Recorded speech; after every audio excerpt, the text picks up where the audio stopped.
My husband and I arrived to buy a condo from a foreigner. I stayed silent, pretending not to understand a word of German. And then I heard one phrase and froze, unable to believe my ears. Welcome to the Betty Stories channel. Before we begin, please write in the comments where you are tuning in from. We are very interested to know. We wish you a pleasant listening experience with this fascinating story. Keisha closed the bedroom door and pulled a worn textbook from her hiding spot beneath a stack of bed linens. The pages were covered in her neat handwriting, with bookmarks sticking out from various sections. She turned on the desk lamp, dimming the light so it wouldn't be visible from under the door, and opened her exercise notebook. In the living room, the television was booming. Marcus was watching another football game, and she knew he wouldn't disturb her for the next 2 hours. This had been going on for 8 months. Every evening, when her husband worked late or got absorbed in his own activities, Keisha sat down with her textbooks. At first, it was just curiosity. An advertisement for free online foreign language courses had popped up on the internet. Then, it pulled her in. She liked discovering something new, feeling her brain work, sensing how words formed into sentences, and gradually beginning to understand a strange speech. It was like solving a puzzle, only much more exciting. But she told Marcus nothing, and she didn't intend to. 2 years ago, when she got excited about the idea of taking floral design classes, he had laughed at her so hard that her desire faded away on its own. "Keisha, you realize that's not a serious thing, right?" he had said back then, not even looking up from his tablet. "You'll waste money, go for a month, and quit, just like always." "I haven't quit anything just like always," she had tried to object. "I just want to try something new." "New?" he chuckled. "You have a new hobby every month. First yoga, then painting, then some other nonsense. You'd be better off taking care of the house properly." Back then, she had remained silent, but the resentment settled deep inside. And when, 6 months later, she decided to sign up for those yoga classes, he didn't even let her finish speaking. He started up again. "We don't have money for nonsense. Do you even know how much utilities cost these days?" Since then, Keisha stopped sharing her desires with him. Why bother if he wouldn't take them seriously anyway? It was as if she had become invisible in her own home. Marcus decided where they went on vacation, what furniture to buy, and when to have guests over. She cooked, cleaned, agreed, and sometimes tried to object, but he would wave her off. "I know better. You don't understand these things. Let me handle it." And Keisha retreated time after time until she got used to being a shadow in her own life.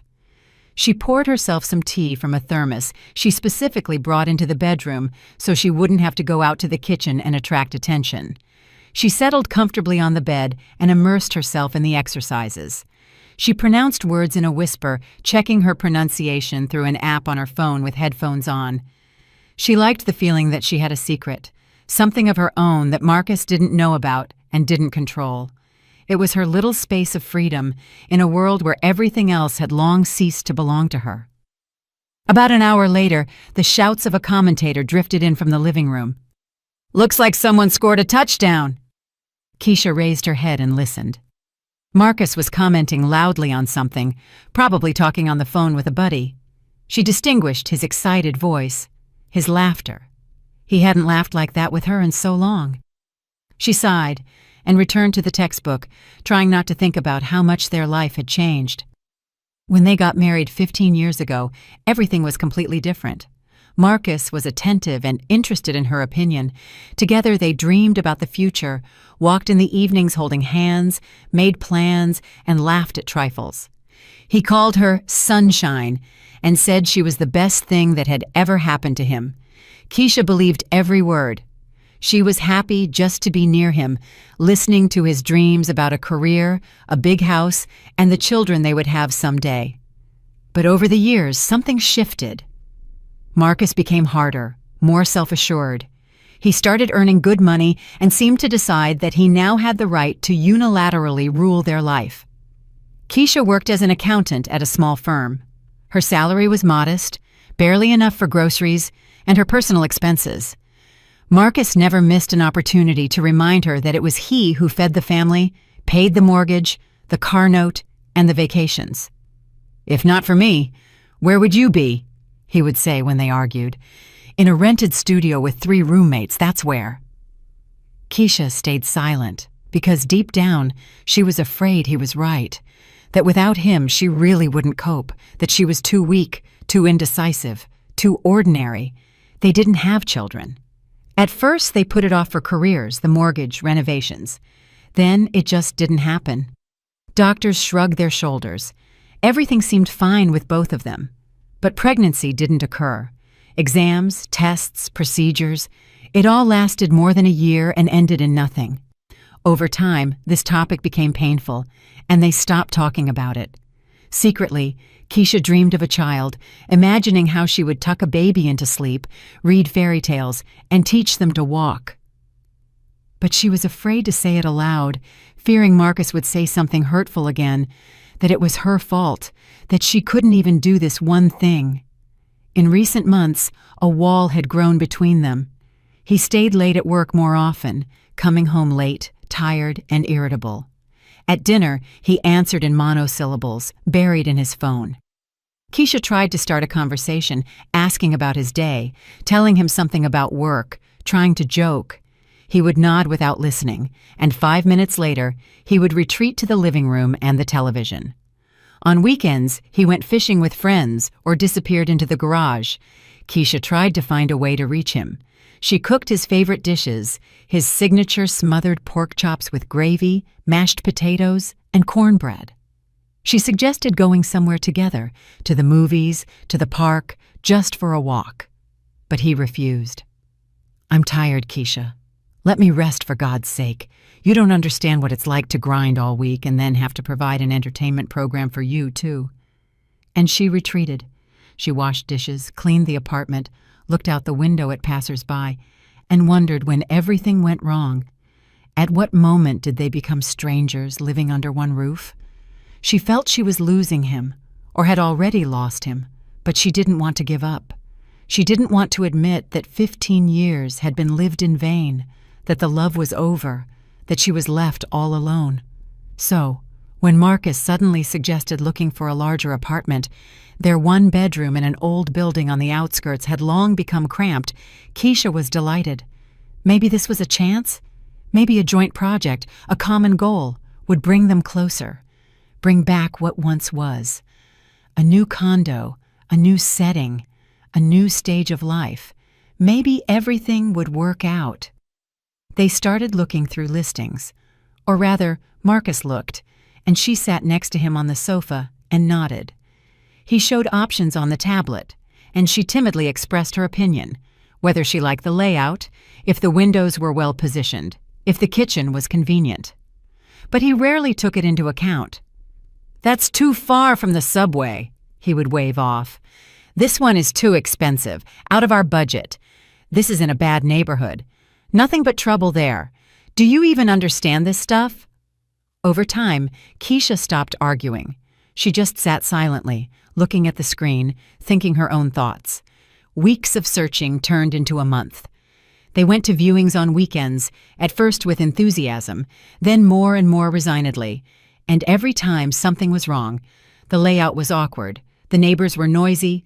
The building was too old. The courtyard had no parking, or the price was too high.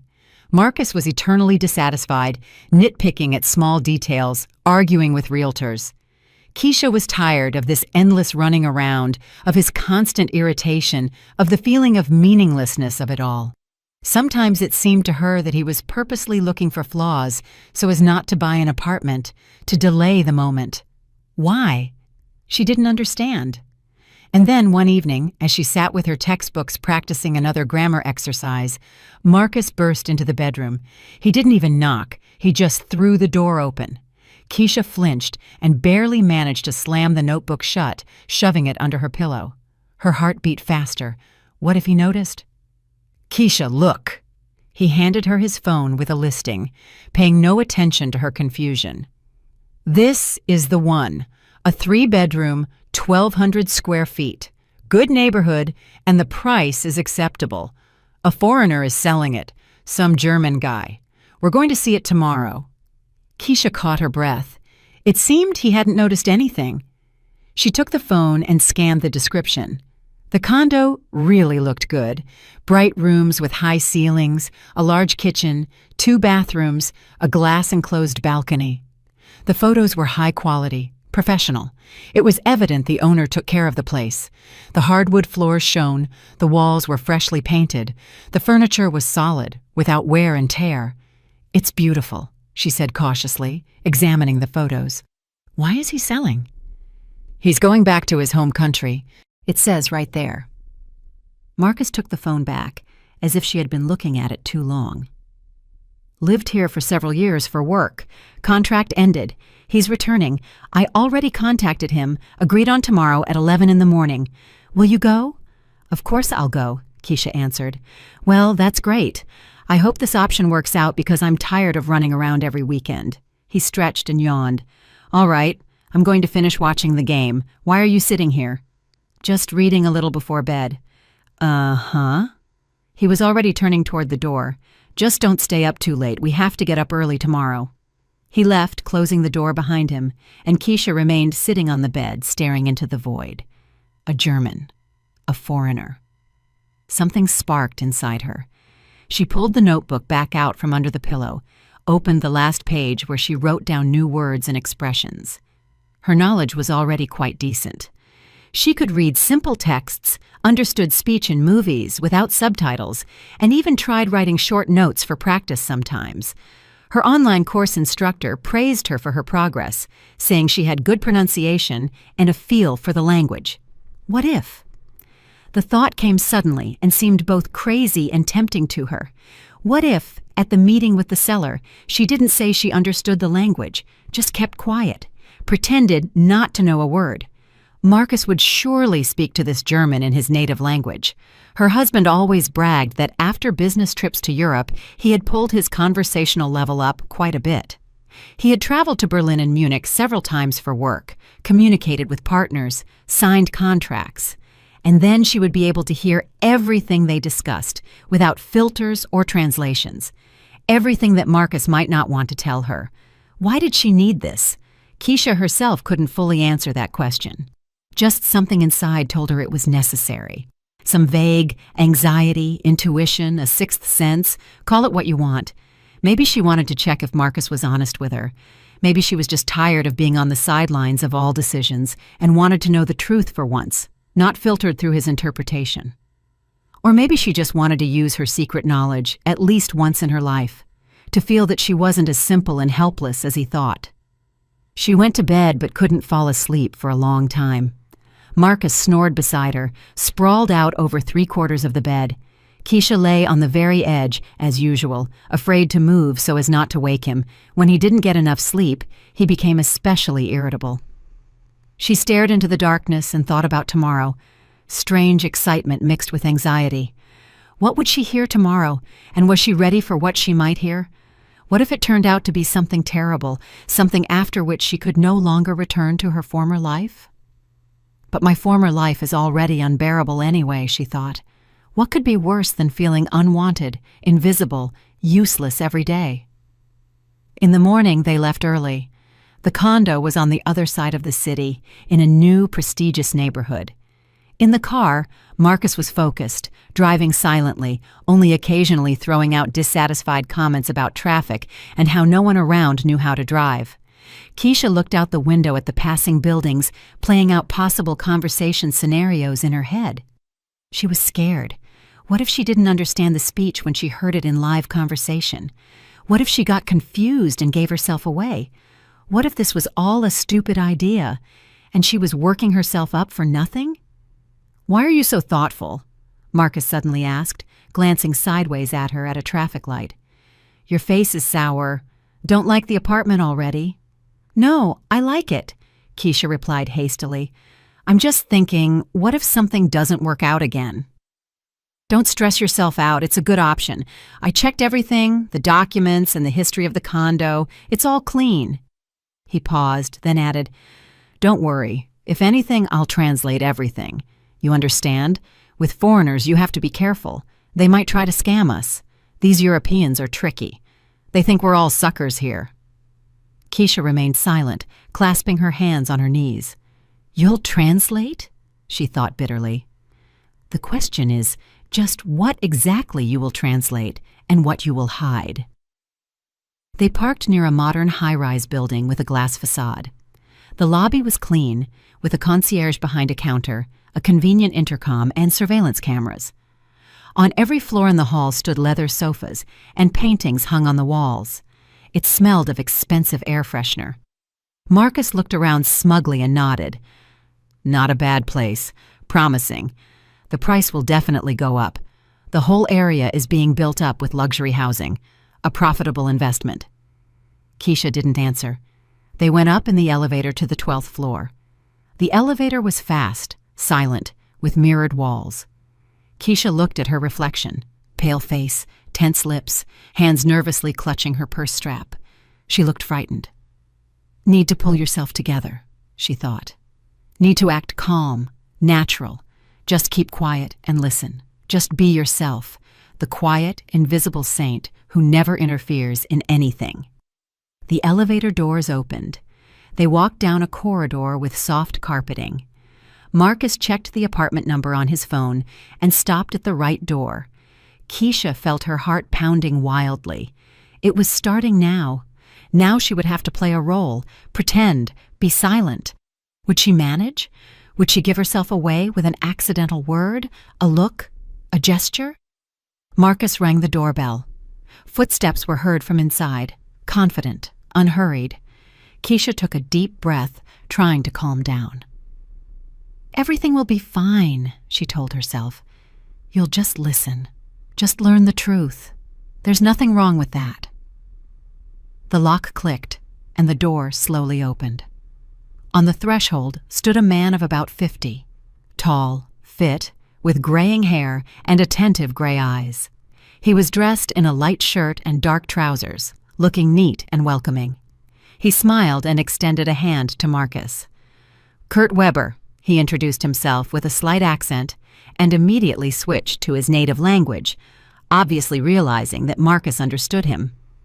Keisha tensed, but tried not to let it show on her face. She heard every word, the greeting, the invitation to enter, the apologies for the slight mess, although the apartment was perfectly clean. Marcus replied in the same language, briskly and confidently introducing himself, then carelessly nodded in her direction. This is my wife, Keisha. She doesn't speak your language, so I'll translate. Kurt turned to her, smiled pleasantly, and extended his hand. Keisha shook it, smiled briefly in return, and lowered her eyes, portraying shy confusion. Inside, everything tightened with tension. So it had begun. Now she wasn't a witness, just an invisible woman who understood nothing. Please come in. Kurt opened the door wider and stepped aside. They entered a spacious hallway. Keisha looked around, light wood flooring, a built-in closet taking up the entire wall, a mirror in an expensive frame, soft, diffused light from ceiling fixtures. It smelled of cleanliness and the faint aroma of coffee. Kurt led them further into the living room, and Keisha involuntarily gasped to herself. A huge room with panoramic windows offering a view of the park and the river in the distance. The furniture was modern but cozy, a large gray sectional sofa, a coffee table made of glass and wood, bookshelves along one of the walls filled with books and souvenirs. Beautiful, she couldn't resist saying in English. Marcus carelessly translated to Kurt, adding something of his own. Keisha listened closely and caught what her husband said. The wife is impressed, but we'll still see if it's worth the money. Kurt laughed, nodded in agreement, and began showing the apartment. They slowly walked through the rooms, the bedroom with a large bed and its own walk-in closet, the second smaller bedroom, which Kurt used as an office, the studio kitchen with modern appliances and marble countertops. Kurt explained things about the apartment, the building, the neighborhood. Marcus translated in snatches, but Keisha noticed he was omitting details or changing the emphasis. When Kurt mentioned that the building had excellent management that resolved any issues quickly, Marcus translated it as, the management company is so-so, but tolerable. When the owner said the neighbors were quiet, educated people, professors, doctors, business owners, Marcus grunted to Keisha, neighbors are regular folks. Haven't had any problems. Keisha stayed silent, pretending to examine the finish, the furniture, the views from the windows. But bewilderment grew inside her. Why was Marcus distorting Kurt's words? Why downplay the merits of the apartment? She didn't understand. Maybe he just wanted to drive the price down, show he wasn't too interested. They returned to the living room. Kurt offered coffee, and Marcus accepted. Keisha sat on the edge of the sofa, folding her hands in her lap, trying to be as inconspicuous as possible. Kurt went to the kitchen, and she heard the noise of the coffee machine, the clinking of cups. Marcus paced the room, examining books on the shelves, framed photos on the walls. "Well, do you like it?" he asked Keisha in English without turning around. "Very much," she answered honestly. "The apartment is wonderful." "Yeah, not bad." He scratched his chin. "Although the price is inflated. We'll have to haggle." Keisha wanted to say something, but remained silent. Kurt returned with a tray holding 3 cups of coffee and a plate of cookies. He placed it on the coffee table and sat in the armchair opposite them. Keisha took a cup, thanking him with a nod. The coffee was strong, aromatic, real, not instant. Kurt spoke again, this time in a more serious tone. Keisha listened attentively. He explained that he had lived in this apartment for 3 years. He loved this place very much, but his contract with a local company had ended, and he needed to return home to his family. His wife and adult children had stayed there and missed him. He spoke warmly, with slight sadness, saying it was a pity to part with the apartment, but there was no choice. Marcus listened, nodded, then briefly translated for Keisha. "Says he's leaving for work. Contract ended." Keisha frowned internally. Why didn't he tell her about the family, about the fact that Kurt was sad to leave? These details made the owner more human, more understandable, but Marcus apparently didn't consider it necessary to convey them. Then the conversation turned to the details of the deal. Kurt named a price. It was high, but fair for such a condo in such a neighborhood. Marcus frowned and shook his head. "Too expensive," he said to Keisha in English, then switched back and started bargaining with Kurt. Keisha watched their conversation. Marcus spoke assertively, citing arguments. The real estate market is unstable. Prices are dropping. They have other cheaper options. Kurt objected softly but firmly. The apartment was in excellent condition. The area was prestigious. All documents were clean. They could move in immediately after closing. Marcus didn't back down, offering a price 20% lower. Kurt shook his head, saying that was too big a discount. He couldn't agree. Keisha sat clutching the cup in her hands, feeling superfluous, as if she wasn't there at all, as if this wasn't her apartment, not her future home, not her life. Just a decoration, a silent extra in a play where all the roles were already cast. The bargaining continued for about 20 minutes. Finally, they settled on a compromise price slightly lower than the initial one, but not so much that Kurt would be at a loss. The men shook hands, satisfied. Marcus broke into a smile. "Agreed," he told Keisha. "Got a good discount. See how you have to talk to them? They soften up immediately when they feel you're not a sucker." Keisha smiled weakly in response. Kurt said something, and she perked up, listening closely. He proposed discussing the details. When to conduct the closing, what documents were needed, how best to draft the contract. Marcus nodded, agreeing that yes, everything needed to be discussed in detail. "You understand," began Kurt, addressing Marcus, and Keisha froze. "Deals like this are better structured simply. Less paperwork, less tax implication in my country. I can help with the documents. I have a notary contact. He'll do everything quickly and cleanly." Marcus leaned forward with interest. "What do you propose?" "Well, for example," Kurt spoke calmly, as if discussing the weather, "you can put everything in one owner's name. It's simpler with the bank, with the filings. You can sort it out within the family later if you need to add the wife. I did it that way with my real estate here. First, everything in my name, then I quietly distributed the shares later. Convenient and beneficial." Keisha felt everything go cold inside. She gripped the cup so hard her knuckles turned white. Put it in one owner's name. In Marcus's name, without her. Marcus was silent, as if considering the suggestion. Then he slowly nodded. Sounds reasonable. Indeed, why complicate things? I'll think about it. Of course, it's up to you to decide. Kurt spread his hands. I'm just sharing experience. You have time to think. I can send the notary's contact info. He'll explain in more detail if you're interested. Yes, send it, please. Keisha sat motionless, trying not to betray her emotions. A storm raged inside. Marcus hadn't said a word to her about this conversation. Didn't translate. Pretended nothing important had happened. Just continued chatting nicely with Kurt about renovations, furniture, what would stay in the apartment, and what Kurt would take with him. She looked at her husband, at his confident face, at how he casually leaned back on the sofa, gesturing as he told Kurt something. He looked pleased, relaxed, while she sat next to him feeling the ground disappearing from under her feet. Did he really plan to put the apartment only in his name? Did he really intend to hide this from her? To say that it had to be this way, that it was simpler, that they would add her to the title later, and then just forget? Or not forget, but purposefully not add her so she would be left with nothing, completely dependent on him? Thoughts swirled in her head, one scarier than the next. Maybe she was exaggerating? Maybe he really intended to do the paperwork properly later, just decided to simplify the procedure now. But then why didn't he tell her? Why didn't he discuss it? Why hide this conversation? She bit her lip, trying not to cry.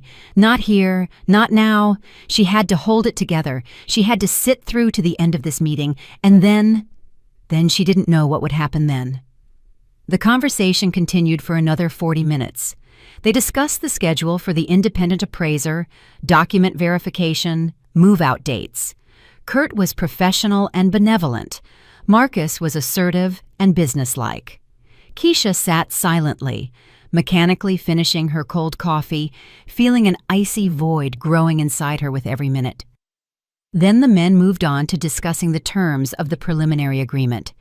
Kurt took out a laptop, opened a document, and began showing Marcus a standard form.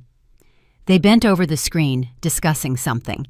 Marcus asked questions. Kurt answered. Keisha watched them from the side. Two men deciding important issues, and she was just part of the interior, a voiceless shadow. At some point, Kurt looked up and looked at her. Attentively, scrutinizingly. Keisha lowered her gaze but felt he continued to watch. Then he turned to Marcus and uttered a phrase that made Keisha's breath catch. She doesn't know that the documents will be drafted only in your name, does she? He asked quietly but distinctly. Do I understand correctly? Time seemed to stop. Keisha sat without breathing, without moving, staring into the emptiness before her. Inside, everything snapped. Marcus wasn't embarrassed, didn't even flinch, just chuckled and shook his head. What difference does it make? He said in the same language, casually waving his hand.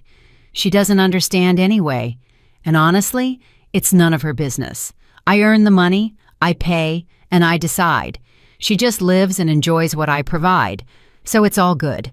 Don't worry. Kurt nodded, but something like doubt or disapproval flickered across his face. However, he remained silent and returned to the laptop screen. Keisha continued to sit motionless, but inside, everything was boiling. Shock, pain, rage, despair, everything mixed into one lump stuck somewhere in her throat, making it hard to breathe. She doesn't understand. None of her business, just lives and enjoys. That's how he sees her. That's how he relates to her. Not as a wife, not as a partner, not as a human being. Like a pet that needs to be fed and walked, but has no right to a voice. 15 years of marriage, 15 years she cooked his food, did laundry, cleaned, supported, tolerated his moods, his neglect, his condescension. 15 years she hoped he would change, that everything would work out, that they would be close again. And he didn't even consider it necessary to inform her that the condo, their shared condo, would be titled only to him. She gritted her teeth so hard her jaw ached, but she didn't show a sign. She continued to sit quietly, submissively, unnoticed, as he was used to, as he expected from her. The meeting was coming to an end. Marcus and Kurt exchanged numbers, agreed to call in a couple of days to coordinate the date of the next meeting with the notary.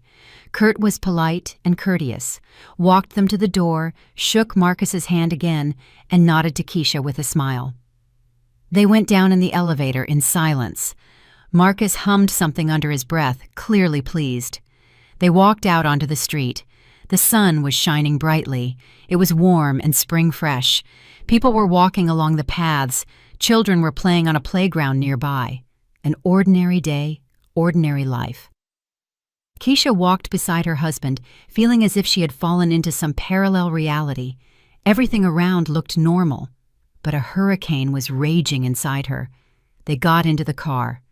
Marcus started the engine, turned on some upbeat pop music. "Well, Keisha, nice place, right?" he asked, steering out of the parking lot. "I told you we'd find a decent option. This German turned out to be reasonable, not like those cheapskates we saw before. Dropped the price without a problem. I did good, didn't I?" Keisha looked out the window. Inside she was seething, but her voice, when she spoke, sounded calm, almost indifferent. "Yes, nice apartment. See?" Marcus tapped his fingers on the steering wheel in time with the music. "In a week we'll sign the prelim, put down the deposit, and it's in the bag.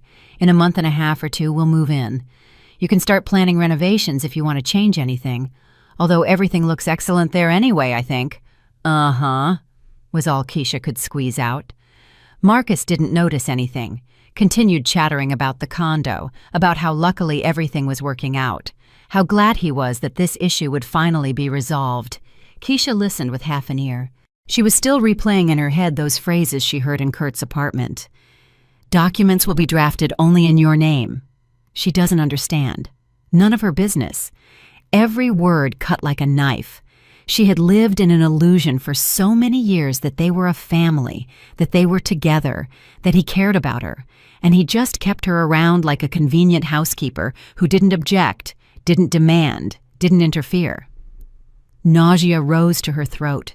She closed her eyes, trying to pull herself together. Can't cry now. Can't show weakness. Need to think. Need to decide what to do next. They arrived home. Marcus immediately flopped onto the sofa and turned on the TV. Keisha went to the kitchen, poured herself some water, and drank it in one gulp. Her hands were trembling. She put the glass in the sink and leaned against the countertop, looking out the window at the gray courtyards of their neighborhood. What now? What can she do? If she just asks him directly why he wants to put the apartment in his name, he will surely find a beautiful explanation. He'll say it's simpler for taxes, that he'll retitle everything later, that she doesn't understand these matters, and not to worry.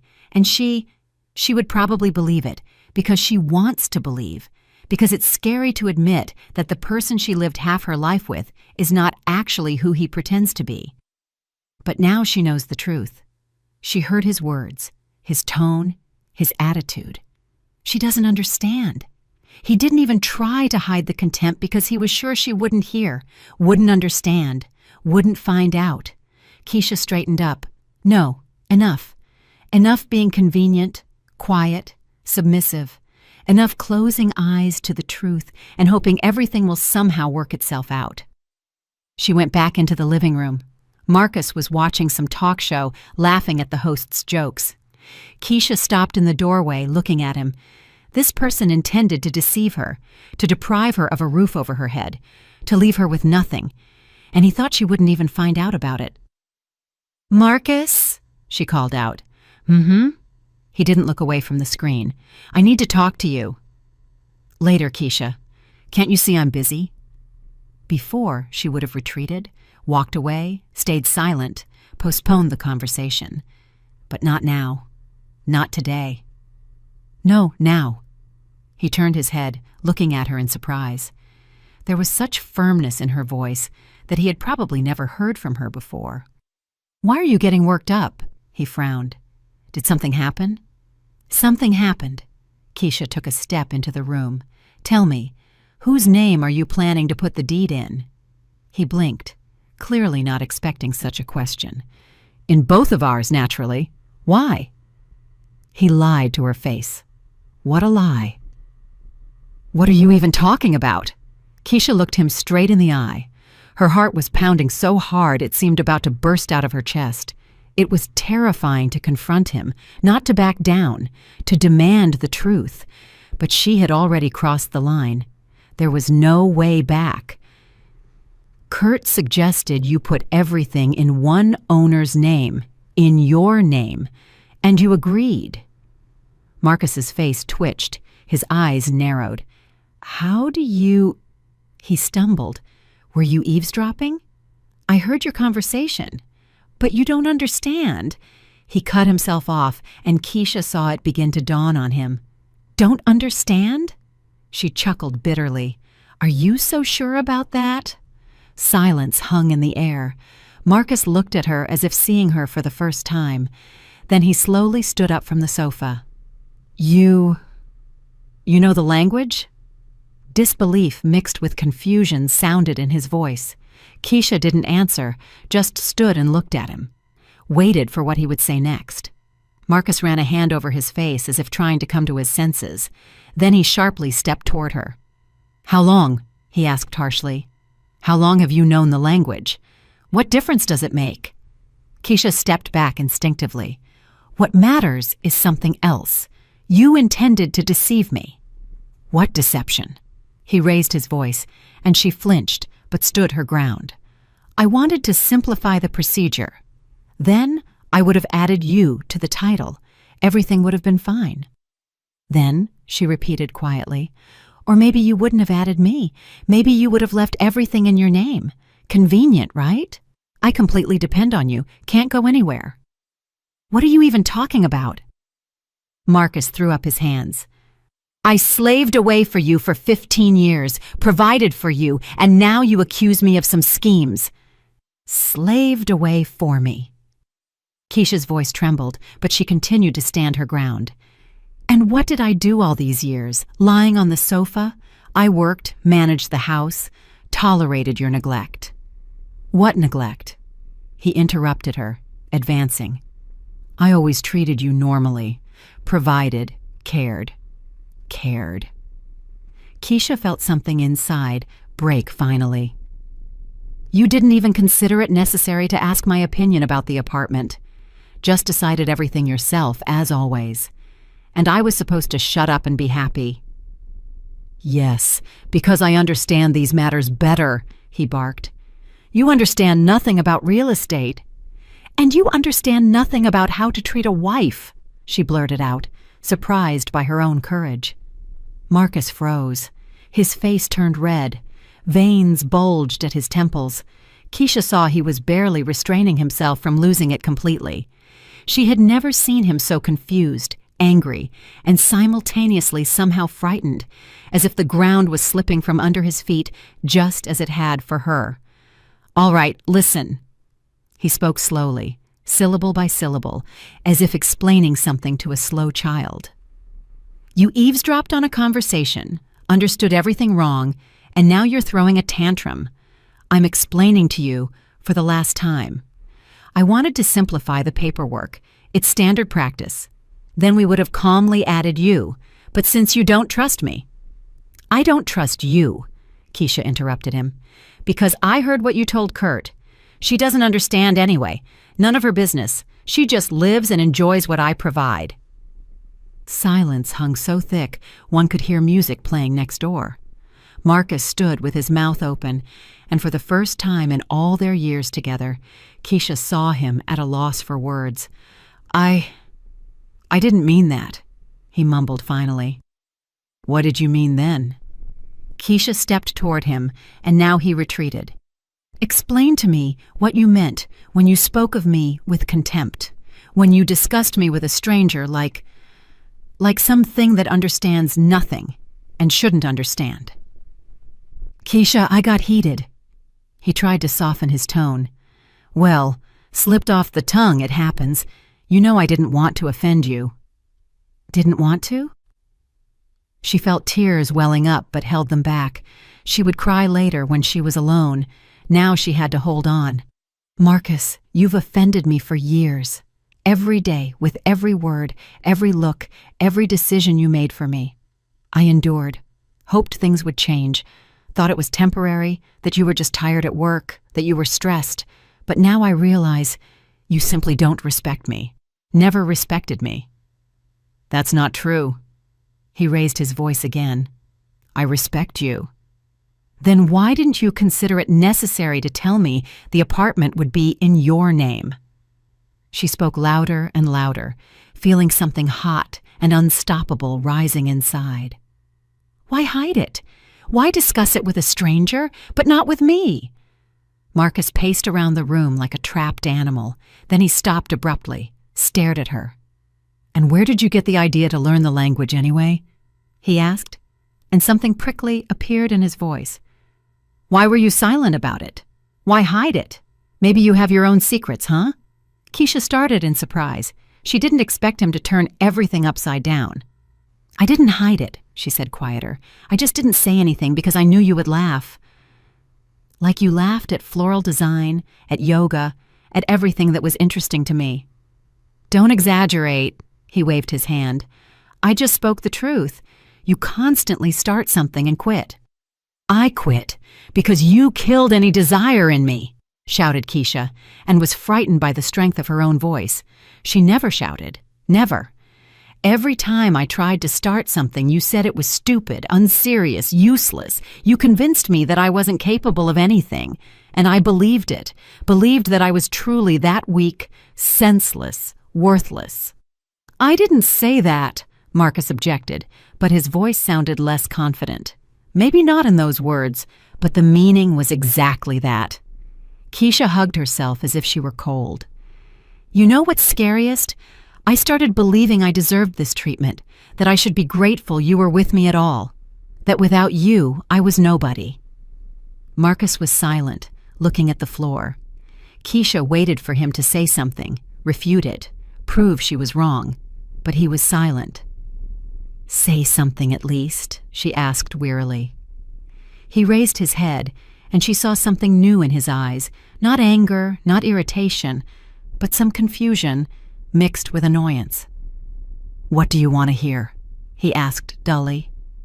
That I'm a bad husband? That I hurt you?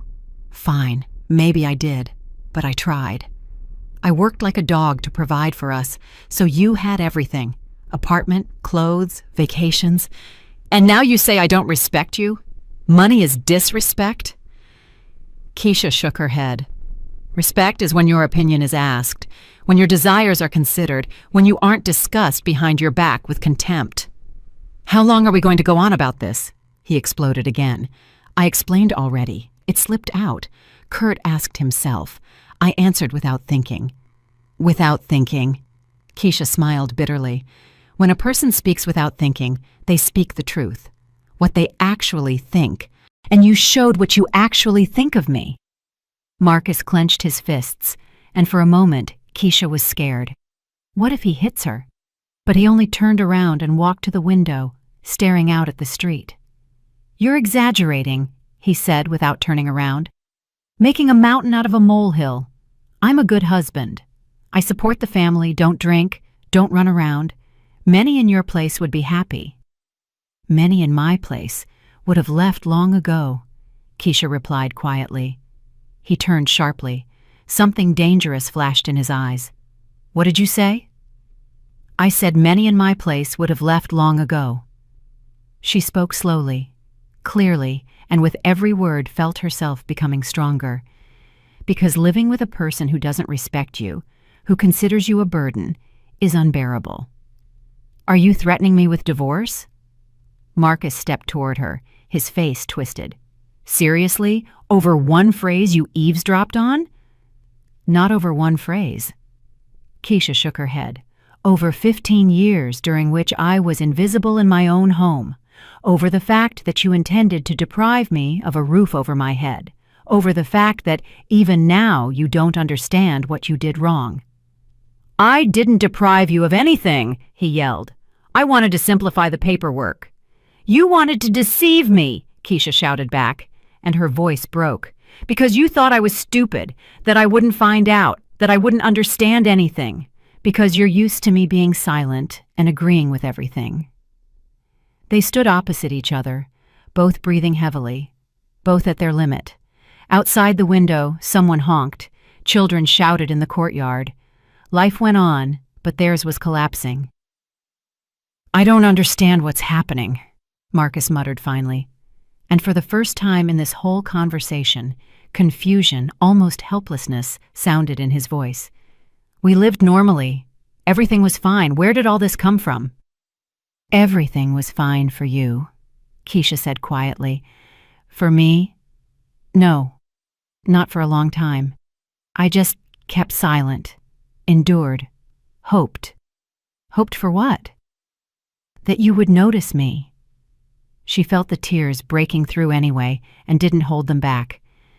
"That you would remember who I was when we met, that you would love me again. But you fell out of love long ago. I just didn't want to admit it." Marcus stood silently, and his face slowly changed. Anger left, leaving behind something else, fatigue, guilt, or just emptiness. "Maybe so," he said finally, and these words sounded like a verdict. "Maybe you're right? I don't know. I'm tired, Keisha. Tired of work, of problems, of everything. And you? You were always somewhere in the background, convenient, familiar. I didn't think you were unhappy, thought everything suited you." "Nothing suited me," she whispered. "But you didn't ask." He nodded, walked back to the sofa, sat down heavily, covered his face with his hands. Keisha stood in the middle of the room and didn't know what to do next. There was no strength left to scream, nor to cry. Inside remained only a wrung-out emptiness and some strange clarity. "What now?" asked Marcus without lifting his head.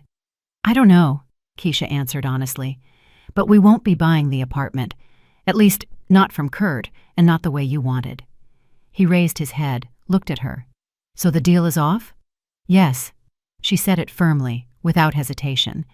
"I won't agree to the purchase if it's titled only to you, and anyway, I need time to think about us, about whether there's any point in continuing." "You want a divorce?" he stated without a question. "I don't know what I want." Keisha walked to the window, looked at the yard, at the playground, at the bench where elderly ladies were sitting. "I only know that I can't go on like this anymore. I don't want to." "And what will you do?" Mockery appeared in his voice. "Leave, rent a room on your salary, live alone in some hole on the outskirts." She turned to him, saw him trying to regain control, to return to the old tactic, intimidate, show that without him she would perish. Before, this worked, but not now. "Maybe so," she said calmly. "But it will be my hole, my life, my choice." Marcus opened his mouth to object, but cut himself off. Then he waved his hand, got up from the sofa. "Do what you want," he threw out. "I'm going to Jamal's, crash at his place, think things over too. And you think about your decisions here. Maybe you'll come to your senses." He went into the bedroom. Keisha heard him pulling out a bag, throwing things into it. Then he walked out without even looking in her direction and slammed the door. Silence.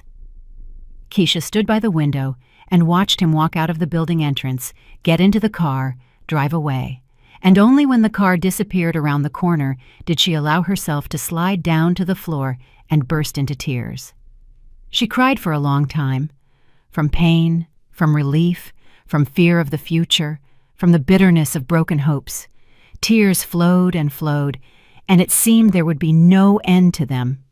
Then, gradually, the sobbing subsided, her breathing evened out. Keisha wiped her face with her sleeve, got up from the floor, went into the bedroom. It was messy there. Marcus had pulled things out of the closet in a hurry without closing the doors. Keisha mechanically tidied up, folded the fallen linen back, then took her notebook and textbook from the hiding place. She sat on the bed, opened to the last page. Tomorrow she would call Kurt, explain the situation, say they changed their minds about buying the apartment, apologize for the wasted time, and then she didn't know. But for the first time in many years, she felt that her life belonged to her again.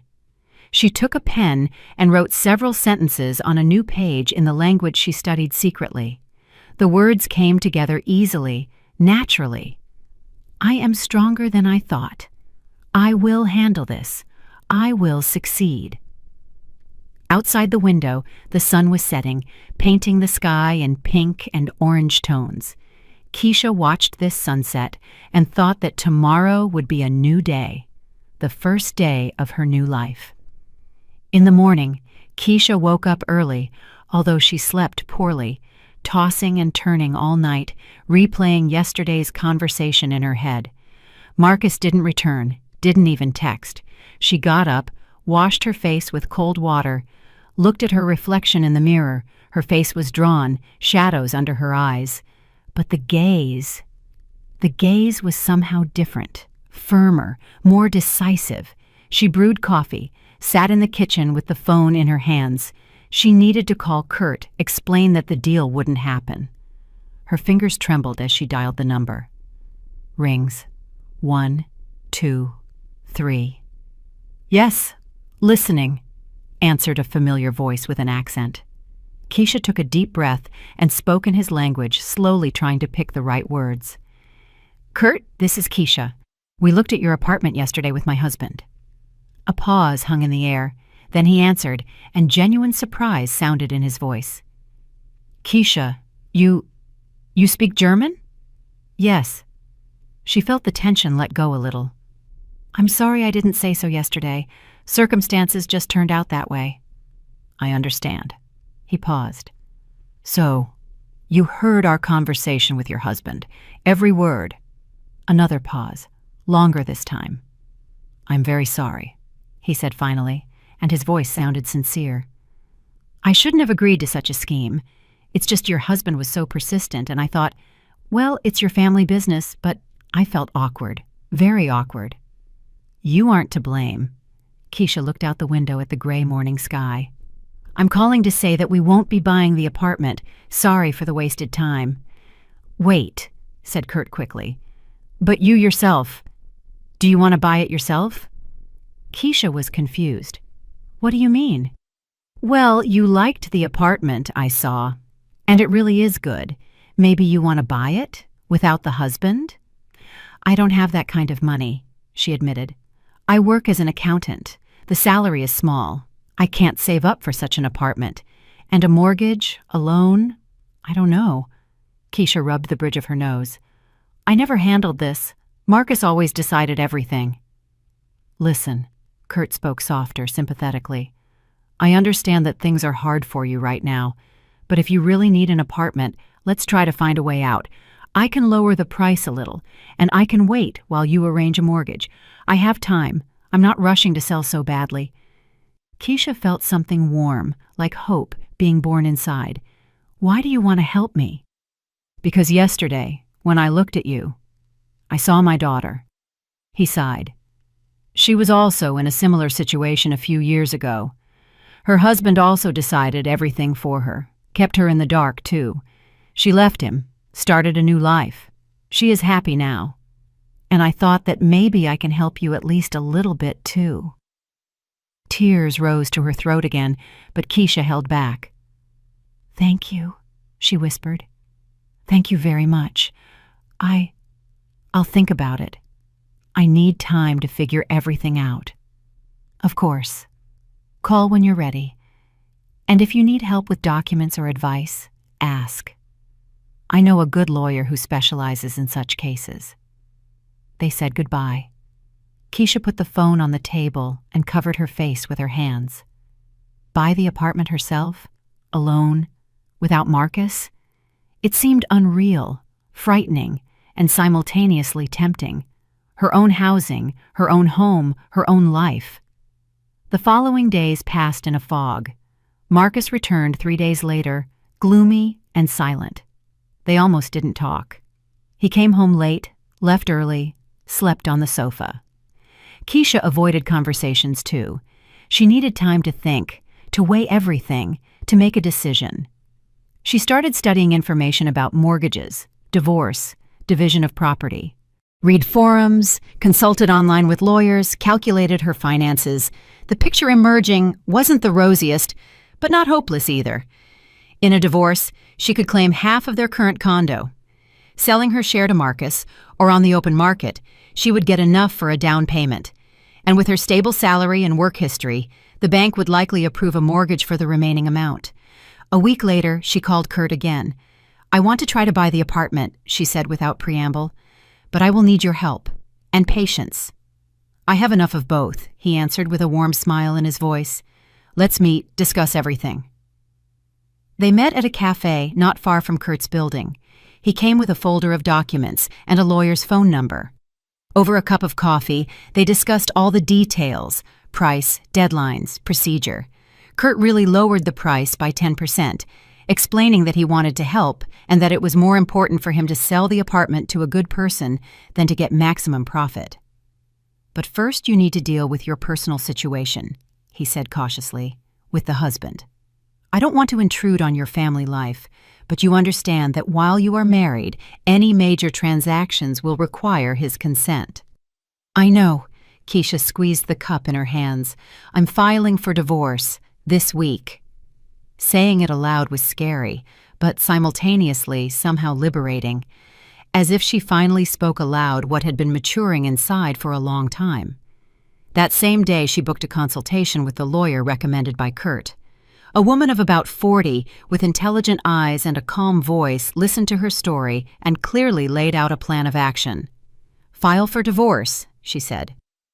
"Simultaneously demand division of property. You have a joint condo, which means you have a right to half. The husband might try to contest, prove he contributed more, but in the absence of a prenup, the court will most likely divide it equally." "And how long will it take?" 3 or 4 months, if without complications. Could be longer if he resists. Keisha nodded, writing everything down in a notebook. "And one more question." The lawyer looked at her intently. "Are you sure? Sure you want a divorce? Because it won't be simple. Emotionally, financially, morally. Are you ready?" Keisha raised her eyes, met the lawyer's gaze. "Ready," she said firmly. "More than." She postponed the conversation with Marcus until evening, came home, cooked dinner as usual, out of habit. He showed up around 7:30, sat at the table, silently. They ate in silence, and Keisha felt everything inside contracting from tension. Finally, she put down her fork. "Marcus, we need to talk." He raised his eyes, and in them she saw fatigue and some kind of resignation, as if he already knew what she would say. "I'm filing for divorce," she uttered, and her voice didn't tremble. "Tomorrow, I'm going to a lawyer with the documents. I want you to know." He slowly lowered his fork, leaned back on the chair. "So, you decided after all?" He didn't ask. He stated a fact. "Yes." "And there's nothing that will make you change your mind?" "No." He nodded, rubbed his face with his palms. "All right. Maybe you're right. Maybe we really aren't on the same path. I thought about it all week. We've been strangers for a long time, Keisha. I just didn't want to admit it." "I didn't want to either," she said quietly. "But now we can't pretend everything is normal anymore." "Are we going to split the condo?" "Yes, I want to get my half." "Fine," he shrugged. "Just let's not sell. Okay, I'll buy out your share. We'll get an independent appraisal. I'll pay market value." Keisha nodded. It was a reasonable offer, and she was even grateful he didn't start a scandal. "Agreed." They sat a little longer in silence.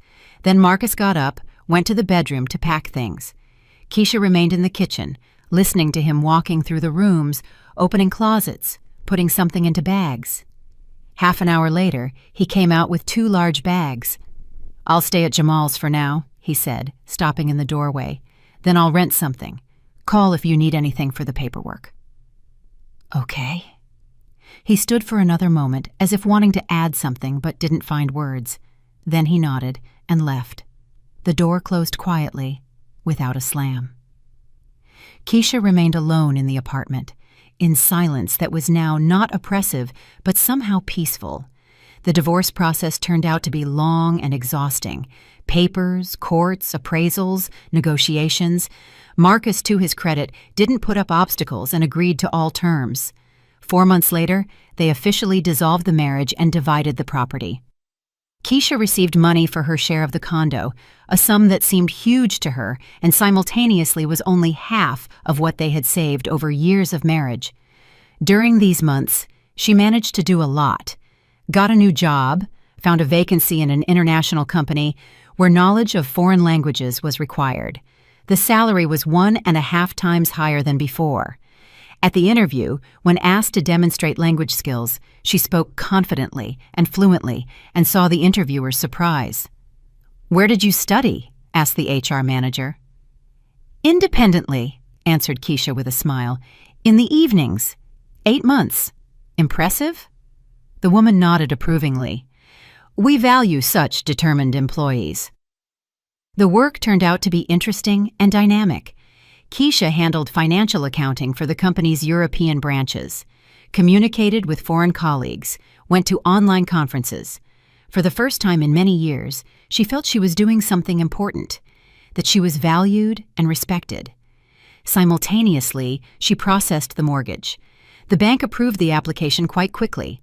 Stable job, declared income, good credit history. Kurt waited patiently, periodically calling to ask, "How are things? Need help?" "You are very kind," Keisha told him once. "Not everyone would agree to wait so long." "I told you I'm not in a hurry," he answered. "Besides, I see how hard you are trying. It is worthy of respect." Finally, everything was ready. Documents signed, money transferred, keys handed over. Keisha stood in the empty apartment, her apartment, and couldn't believe this was reality. Huge windows, bright rooms, view of the park, all this now belonged to her, only to her. Kurt left part of the furniture as promised, the sofa, dining table, bed. The rest Keisha bought gradually, choosing herself according to her taste. Hanging paintings, arranging books, setting up the balcony. Every little thing brought joy because it was her choice, her decision. She signed up for professional development courses, an intensive course on international financial accounting. Classes took place in the evenings and on weekends. There she met interesting people, just like her, who strove to develop, learn new things, change their lives.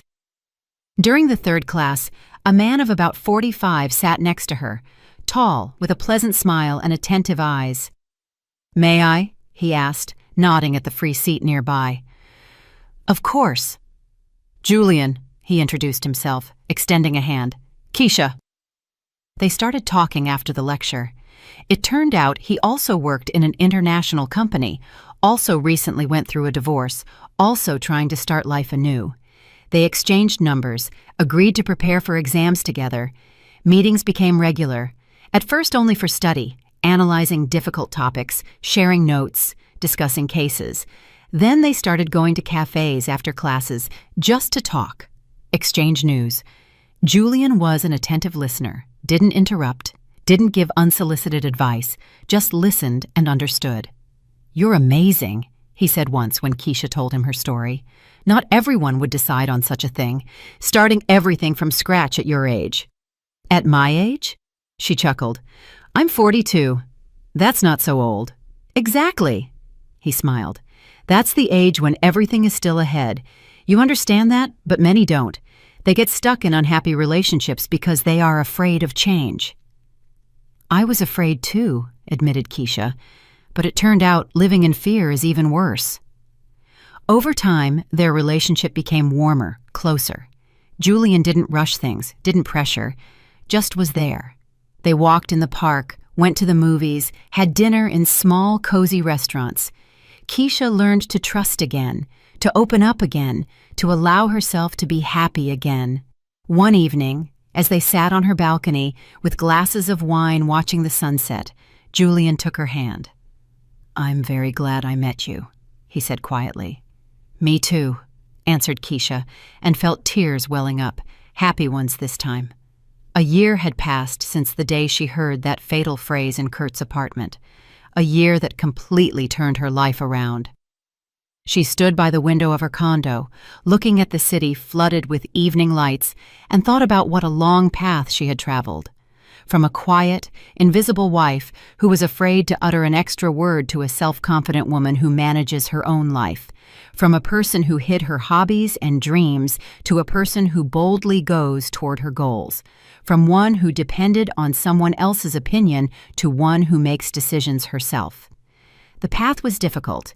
There were moments when she wanted to drop everything, return to the familiar, albeit unhappy, but safe. There were nights when she cried from loneliness and uncertainty. There were days when it seemed nothing would work out, that she was too weak, too inexperienced, too ordinary to cope. But she coped because she found strength in herself she didn't suspect, because she believed in herself when no one else believed, because she decided to take a step into the unknown, despite the fear. And now, standing in her apartment, in her home, she understood. What seemed like the end turned out to be a beginning.